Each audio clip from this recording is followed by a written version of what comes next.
Hi everybody, this is Bullseye Handicapping. How's it going today?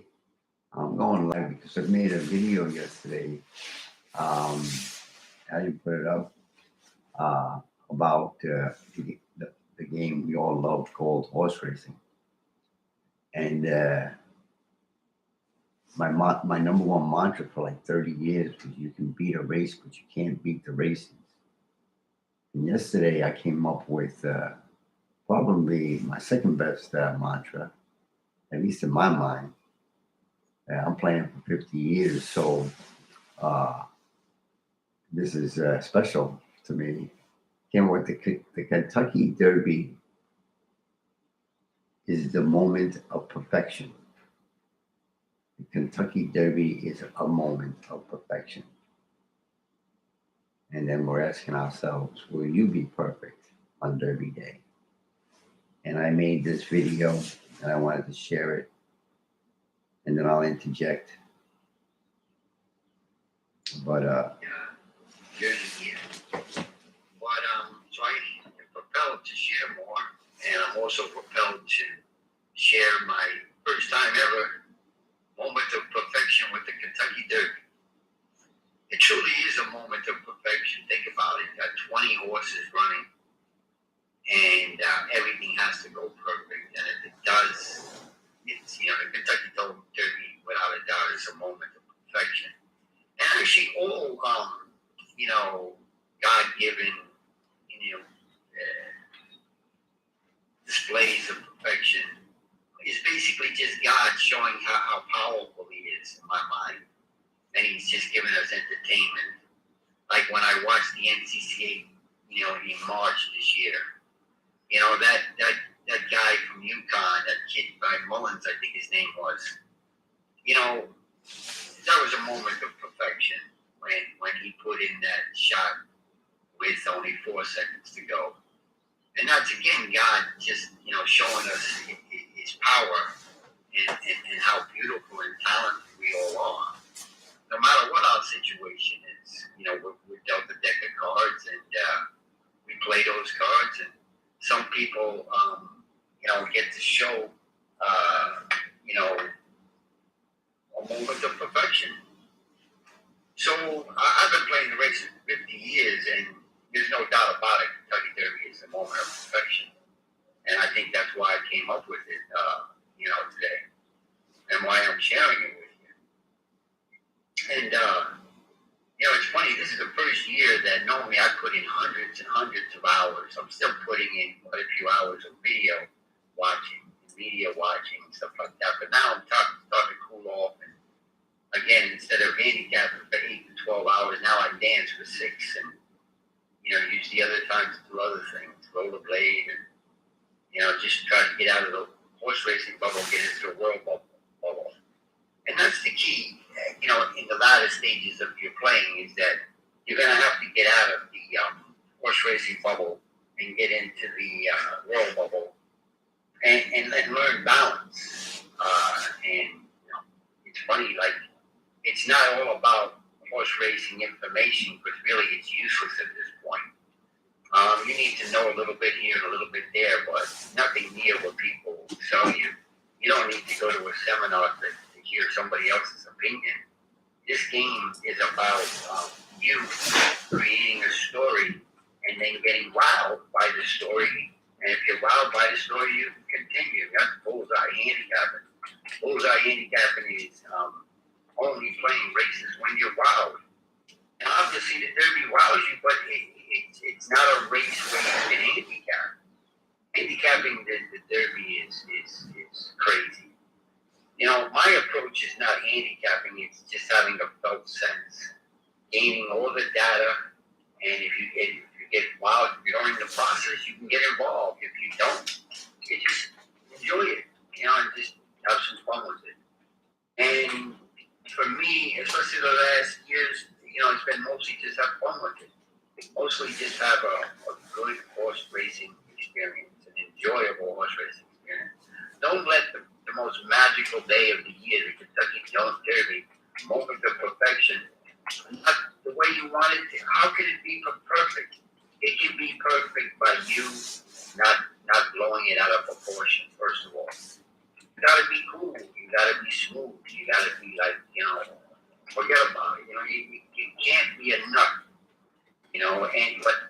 because horse racing is total insanity.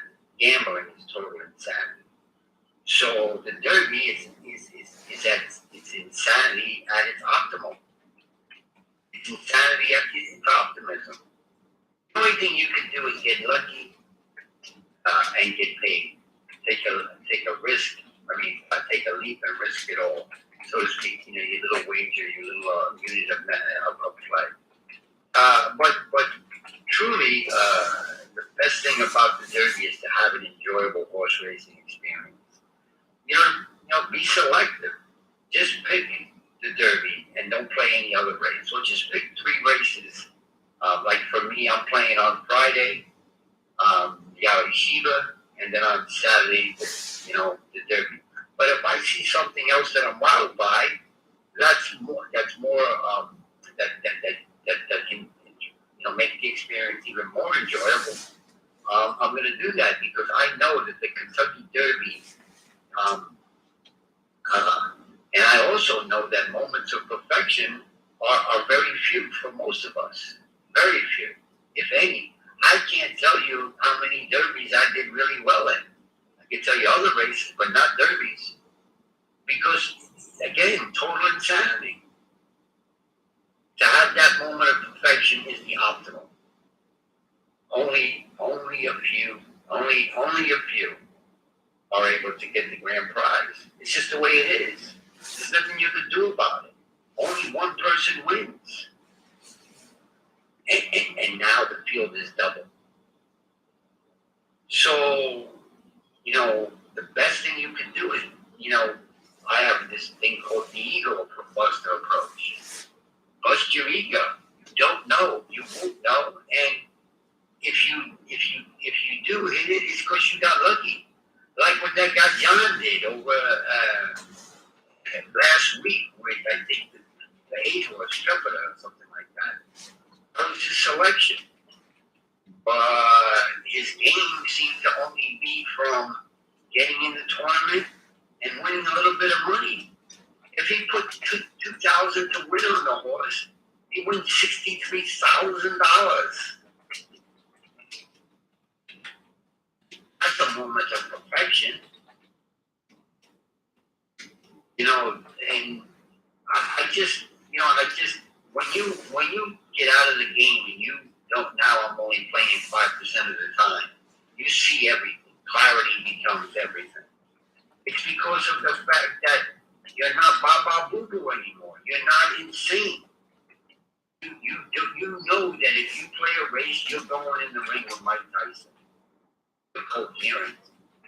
Uncoherent. I know that if I want to go in there and dance with Mike Tyson, sooner or later he's gonna kick my fucking ass. Because I'm a gambler. I'm a horse player. Only 5% of the people are gonna win at that Derby, and only 15% of the people win at the game. The fact that I played for 50 years was totally insane. But there was a reason I did it, and I did it. And I accepted it. But I want to go full circle. And the way of going full circle is to be contrarian, is to do a paradigm change. You got to do something different than whatever you're doing. Because if you're doing the same thing, after a while, it's not going to be the same. Because the game is fleeting. The game is crazy. But at the same time, if you're going to do something, be totally committed to it. Be totally committed to it. So again, I want to just share with you, Keenan is called Book Ahead with Jeremy Prom. And, he talks about... So I wasn't going to go over that part in the tape because of the fact that it's not relevant. It was yesterday. Let me just go past that a bit. And that was my number one goal was not play 95% of the races that I used to play like this. So how are you going to play this? Like Jeremy Clark's going to play, he's going to pick 6 5s, 6 3s, 6 4s. So, so we go back to him. Let's just see, what do you think? So again, I'm not going to do that. Handicapping horses. That's what became addicted to handicapping the horse, all because of horse racing data, right? All because of this, all because of horse racing data. That's a good question. You gotta ask yourself, are we addicted to, the process of handicapping, the joy of handicapping? And does that addiction to horse racing information get you the end desired result of being a winner? And unfortunately, it doesn't. I've been playing for 50 years using, you know, Raggerson sheets, Thoroughgraph sheets, time form. Followed Mike Pizzola for many years. Everybody. I mean, when you're in the game for 50 years, you go down many, many, many routes. And 6 years ago, I learned that horse racing information is useless. You need a little bit of it, but the way I'm playing now, bullseye handicapping, you don't need horse racing information the way you guys need it to play all those races that you play for pick threes, pick fours, pick fives, and stuff like that. And the Derby experience is even crazier because it's prom day. It's not just one of the weekdays or one of the regular days. I call them the dance days, and this is the prom. This is the bada bada bing. This is the Derby's everything. And the amount of horse racing information that's sold to you, that's told you should use or told you should understand, is unbelievable. It's actually overload. The media gives you more than enough narrative to tell you what the odds are going to be. And I think that you should be making your own odds board for the race that you play. But again, my goal is to play as few races as possible.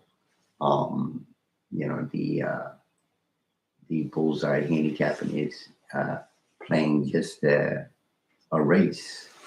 And of my selected races throughout the year, the Derby is not one of them because of the enormity of the Derby, the difficulty of the Derby. And basically, when you're handicapping that, if you're not definite about your opinion, you just go ba ba boo boo. And then the fact that you're not going to just play one race, you're going to play many races.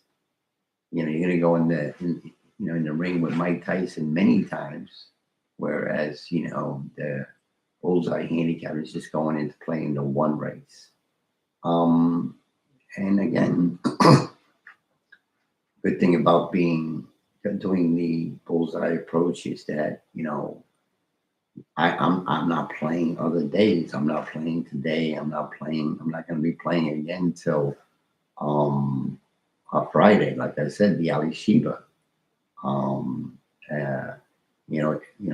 Depending if that race fills, and then I don't know what I'm going to do in the Derby yet and it's crazy. This is the first year that I'm not handicapping like crazy because I think horse racing information is useless. So there's nothing to handicap. I'm not trying to figure out whether it's pace.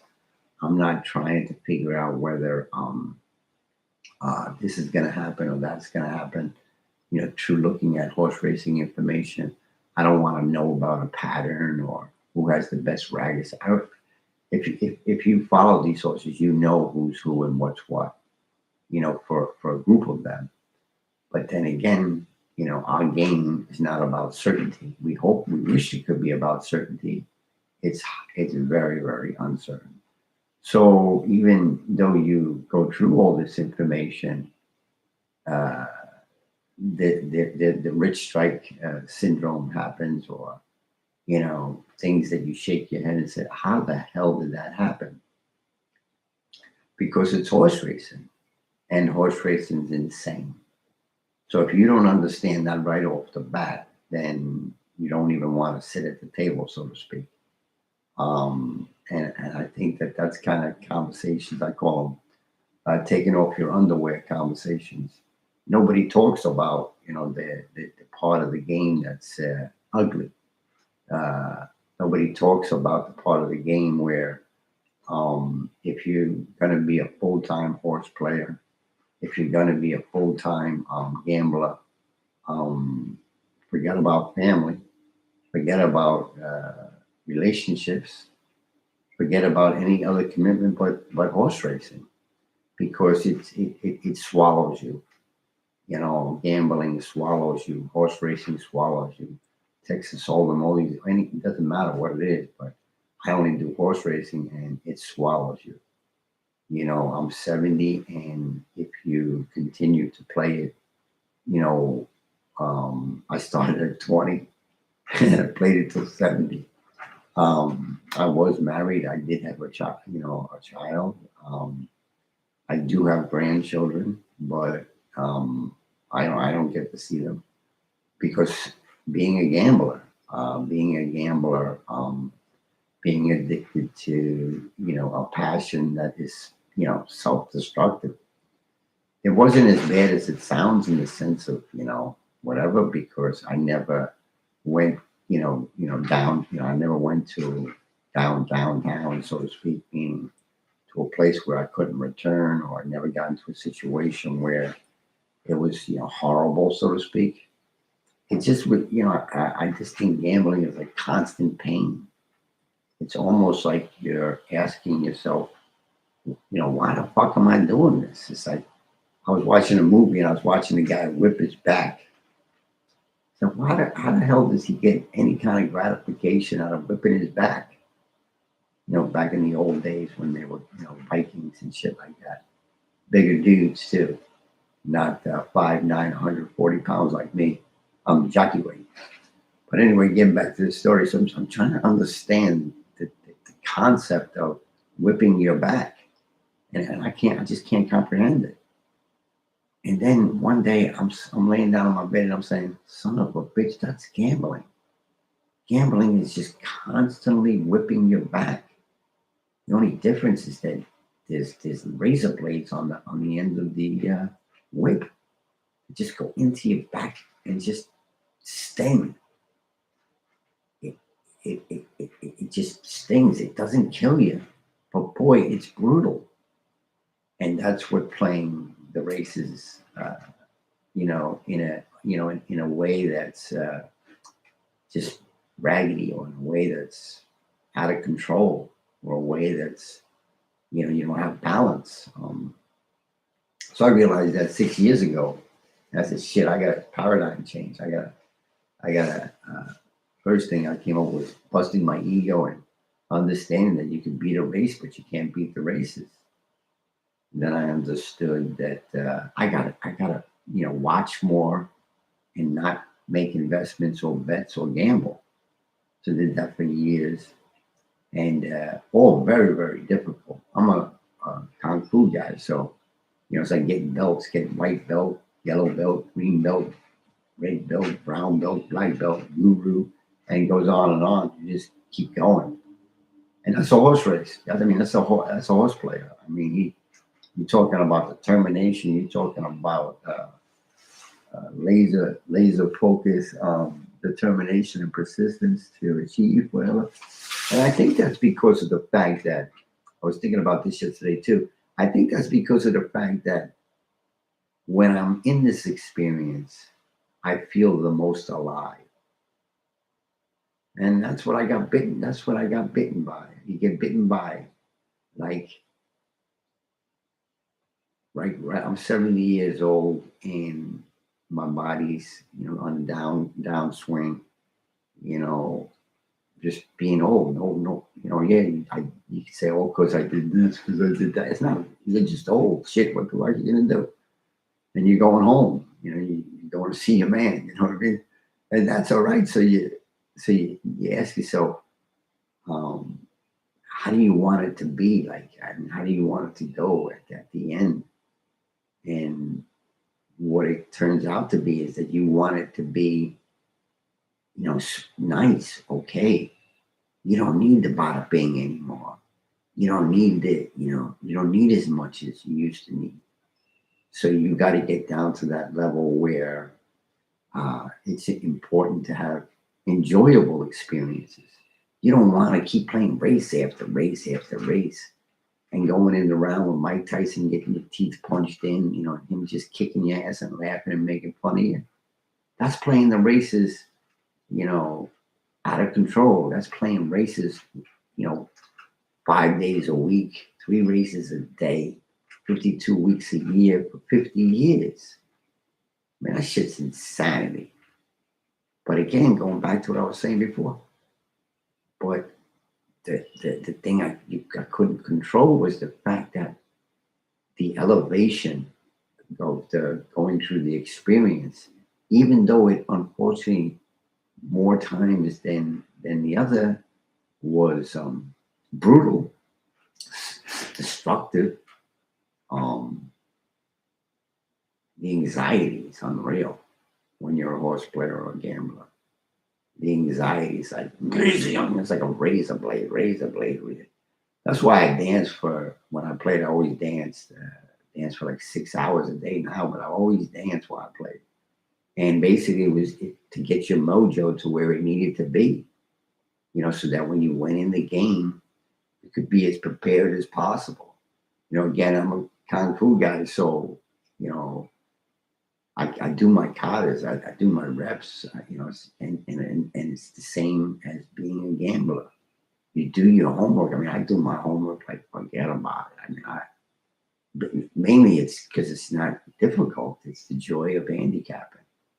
But then the addiction, you're addicted to that process. You just love to handicap. You just love to go over the thoroughgraph sheets. You just love to analyze pace. You just love it. But at the end of the experience, you're like, what the fuck am I in love with? And so at this age, at 70, you learn the realization of the insanity. And thank God I have a giant eraser and I can erase reality. The reality of, motherfucker, I'm insane. I realized that 10 years ago and then started swimming out of the ocean, going, finding my way to land.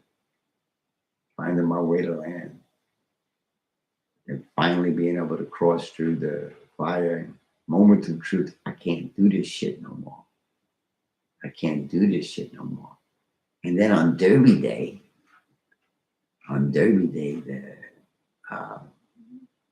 the best year of the year, it's just, and all week.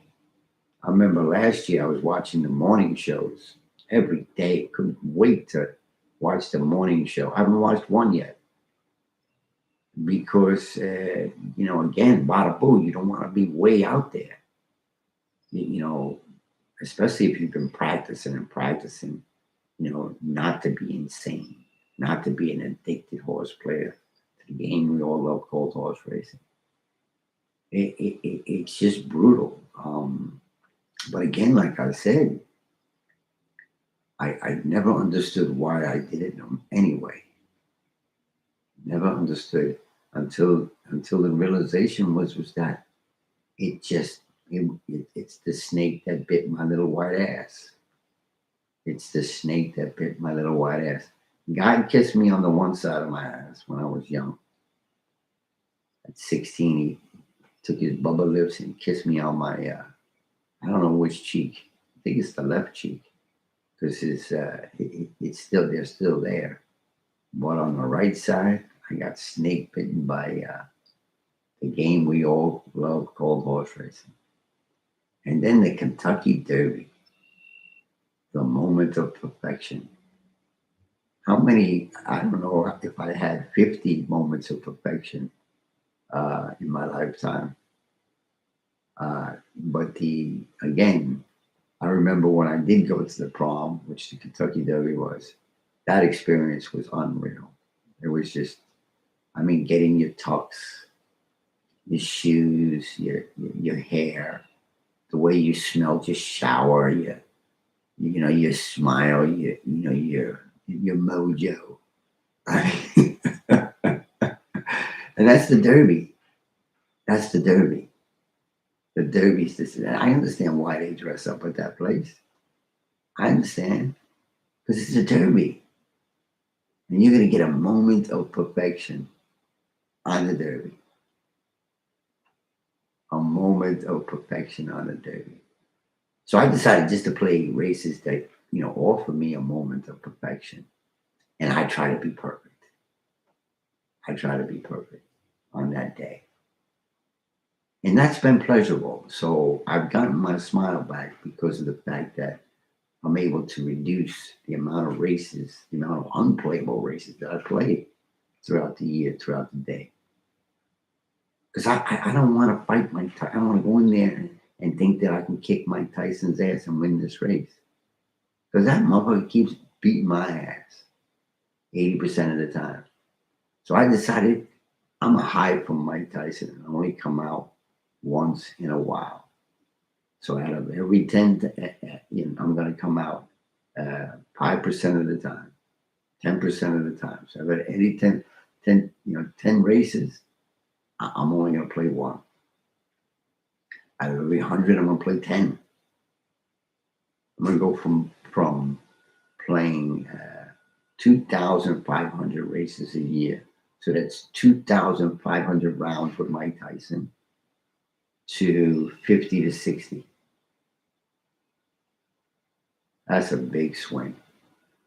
Benefits of doing that over the last 6 years.